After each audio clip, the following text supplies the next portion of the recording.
নমস্কার বন্ধুরা, TMS YouTube and Facebook চ্যানেলে সকল বন্ধুদের স্বাগত জানাই। আজকে রয়েছি ক্যাবিনেট সেন্টারে। আপনারা জানেন তো কয়েকদিন দুর্গাপুজো গেল, আমার এখানে 4 জন মিস্ত্রি রয়েছে, বাট 4 জন মিস্ত্রি কিন্তু ছুটি নিয়েছে। আর গতকাল দশমী গিয়েছে, আজকে অলরেডি একজন দাদাভাই কাজে এসেছেন, উনি কাজ শুরু করেছেন। তো অনেকেরই কাজ বাকি আছে, যারা আমাকে ফোন করেছেন, অর্ডার দিয়ে রেখেছেন। আপনারা একটু ধৈর্য ধরুন, কারণ আপনারা জানেন যে আমাদের যিনি হেডমিস্ত্রি উনি নতুন বিয়ে করেছে, আর নতুন বিয়ে করেছে মানেই তো একটু ব্যাপার আছে। হয়তো দশমীতে শ্বশুরবাড়ি গিয়েছে মিষ্টি খাওয়াতে শ্বশুর শাশুড়িকে, আর ছাড়েনি আর কি, জামাই তো প্রথম বছর, তো একদিন হয়তো লেট হতেই পারে। যাই হোক, হেডমিস্ত্রি চলে আসবে কালকে, মানে আজকে দশমীর পরের দিন, মানে আজকে শুক্রবার, আজ থেকে কিন্তু কাজ চালু হয়ে গেছে। প্রথমেই তপনদা কিন্তু কাজ শুরু করে দিয়েছে। আর এখানে কিন্তু অনেক কাঠ স্টোর আছে, আর ওইখানে বাটাম রয়েছে, কারণ বৃষ্টি কিন্তু আমাদেরকে ছাড়ছে না। আজকে বৃষ্টি ভালো মতো হয়েছে। আর অনেকে জিজ্ঞাসা করছিলেন যে দাদা তোমার বক্সগুলো কোথায়, তোমার বক্সগুলো কোথায়। আচ্ছা, মেশিনগুলো আমি নিয়ে চলে গেছি আমার যেখানে দোকান তার পাশের গোডাউনে। আর আমার যে নিজের বক্সগুলো সেইগুলো দুর্ভাগ্যজনক অবস্থায় একদম ত্রিপল চাপা রয়েছে প্রায় 2 মাস। কেন? একদম কালী পুজোর আগে বের করব, কালী পুজোর আগে এগুলো বের করব, ভাড়া আছে।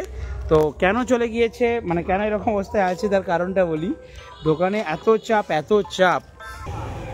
চাপ যে আপনারা দেখতে পাচ্ছেন যে দাড়িটা পর্যন্ত কাটার টাইম পাইনি। দুর্গাপুজো গেল, কোথাও পুজো দেখতে হয় না, দাড়িটাও কাটার সময় পাইনি। তো যাই হোক, চলুন আমি এখন ক্যাবিনেট সেন্টারের ভেতরটা একটু আপনাদেরকে রিভিউ করে দেখাচ্ছি।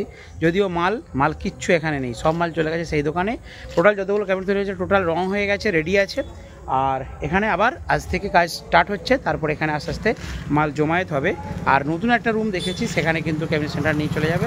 তো চলুন ব্যাক ক্যামেরায় দেখিয়ে দিই আমার ক্যাবিনেট সেন্টারটা, একটু ছোট্ট করে রিভিউ। তো ফাইনালি বন্ধুরা দেখুন, এখানে একটা রয়েছে 8 ইঞ্চি পপ। এবার একটা কথা বলি, তো এই পপটা কেন এখানে, এই পপটা কি হয়েছে সমস্যা আমি বলে দিচ্ছি বন্ধুরা, একটু কাইন্ডলি ভিডিওটা দেখবেন, তাহলে বুঝতে পারবেন। এই যে স্পিকার লাগানোর জায়গাটা, মানে এই যে ওপর থেকে নিচে পর্যন্ত স্পিকার লাগানোর যে গ্যাপটা, এই গ্যাপটায় কি হয়েছে বলুন তো।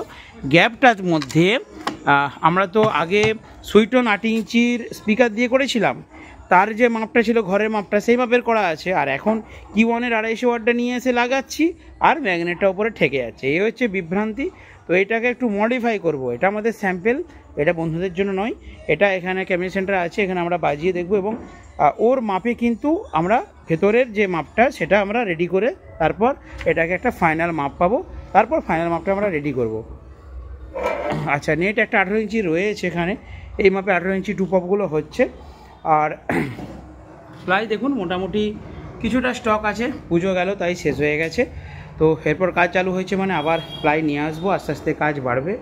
আর এখানে অলরেডি গোল গোল চাকতিগুলো জমেছে, এখানে কিছু মালপত্র রয়েছে, অর্থাৎ লম্বা লম্বা প্লাইগুলো কাটার পর কিছু ছাঁট যেগুলো থাকে সেগুলো এখানে স্টোর হয়েছে।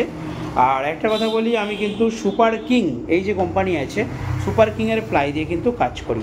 আপনাদেরকে দেখাচ্ছি এর গেজটা, দেখুন এখানে কিন্তু কোনো কোর ফাঁক পাবেন না, খুব ভালো কিন্তু একটা প্লাই। আপনারা দেখুন, কোর ফাঁক বেশি নেই, খুব ভালো প্লাইটা, একদম খুব হার্ড প্লাই, এবং সাউন্ড কোয়ালিটিটাও ভালো হয়েছে। আমি 3-4 রকমের প্লাই দিয়ে কাজ করে দেখেছি, বাট এটা খুব ভালো।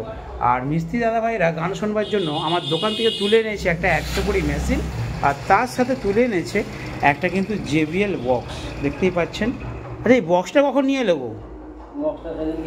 সেদিকে নিয়ে বাড়িছে, দেখো আমি জানি না, বক্স নিয়ে চলে এসেছি। ও ঠিক আছে। আর অলরেডি দোকানে যেটা হয়, মানে ক্যাবিনেট সেন্টার হওয়ার জন্য এখানে কিন্তু ফাঁদ টাঁদে একেবারে ভর্তি হয়ে গেছে। তো ঠিক আছে, এইগুলো আস্তে আস্তে সব ঠিকঠাক করে নেওয়া হবে। একটু উঠছি এখানটা পা দিয়ে, অসুবিধা নেই তো? না, ঠিক আছে। কাটার মেশিন। আর এখানে একটা জিনিস দেখাবো, দেখুন আমি একটা জিনিস আপনাদেরকে দেখাই, এখানে কিন্তু একটা আমরা বডি রেখেছি স্পিকারের, এটা হচ্ছে কিওয়ান 1200 প্রো যে মডেল আছে না, তার বডি। তো এটা রেখেছি কারণ কি, এই মাপে আমাদের ডাইসটা ফেলা হয়। তো বাকি এখানে দেখুন ছোটো ছোটো বক্স তৈরি হবে। আর এখানেতে রয়েছে ধরুন 8 ইঞ্চি আর সব বক্সই তৈরি হবে, আপনারা যেগুলো বলবেন। আর কিওয়ান যেটা বলছিলাম, দেখুন কিওয়ান 250 ওয়াটটা খাপের মধ্যে রেখেছি, নাহলে ধুলো পড়ে যাবে। তো ওই কিওয়ান 250 ওয়াটটাকে ধরেই কিন্তু মাপ করে আলাদা করে ক্যাবিনেট তৈরি করতে হচ্ছে, কারণ স্পিকারের ম্যাগনেটটা যথেষ্টই কিন্তু বড়, ঠিক আছে। তো বন্ধুরা চলুন একটি ছোট্ট ভিডিও আজকে উপস্থাপন করলাম, আর পরবর্তীকালে লং ভিডিও আসবে, ঠিক আছে। আর আপনারা যারা বক্স তৈরি করতে চাইছেন অনুগ্রহ করে আমার দোকানে আসুন, ঠিক আছে।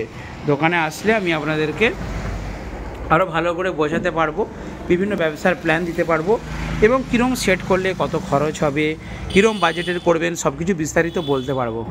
তো চলুন আজকে ছোট্ট ভিডিও এখানে শেষ করলাম, দেখাবে বন্ধুর সাথে নেক্সট ভিডিওতে। বন্ধুরা ভালো থাকবেন, সুস্থ থাকবেন।